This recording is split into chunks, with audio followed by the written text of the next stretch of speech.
In a small, forgotten village, there stood an ancient house at the edge of the woods. The locals whispered of strange happenings in the dead of night, but no one dared to investigate, except for one curious soul, a young man named Arif. Arif had always been drawn to the mysteries of the old house. It had been abandoned for years, yet at midnight a single light would flicker on in the upstairs window. Determined to uncover the truth, Arif decided to spend the night in the house, armed only with a flashlight and his phone.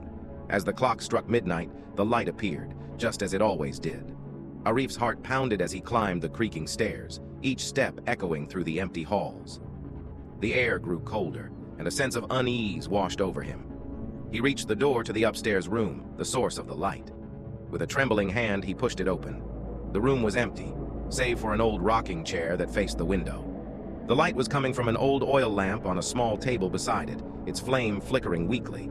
Arif stepped inside, and as he did, the door slammed shut behind him. He spun around, but there was no one there. The air grew thick with the scent of burning oil and something else, something foul. The chair began to rock slowly on its own, creaking with each movement.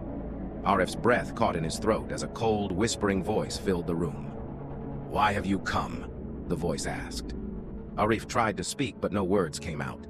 The room seemed to close in on him, the walls pressing tighter with each passing second. The light from the lamp dimmed, casting long shadows that seemed to move on their own. In the corner of the room, Arif noticed a small, dusty mirror. But when he looked into it, he didn't see his reflection.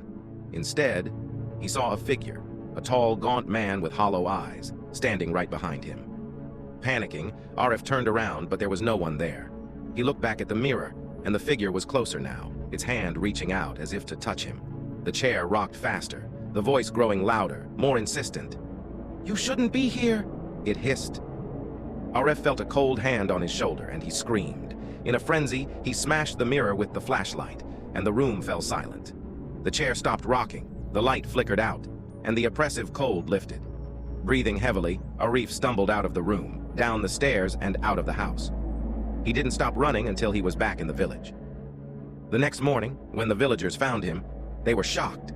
His hair had turned white, his eyes wide with terror. He tried to tell them what had happened, but all he could whisper was, "He's still in there." They say the house remains standing to this day, the light still flickering on at midnight, waiting for the next curious soul to enter. But no one dares to go near it anymore.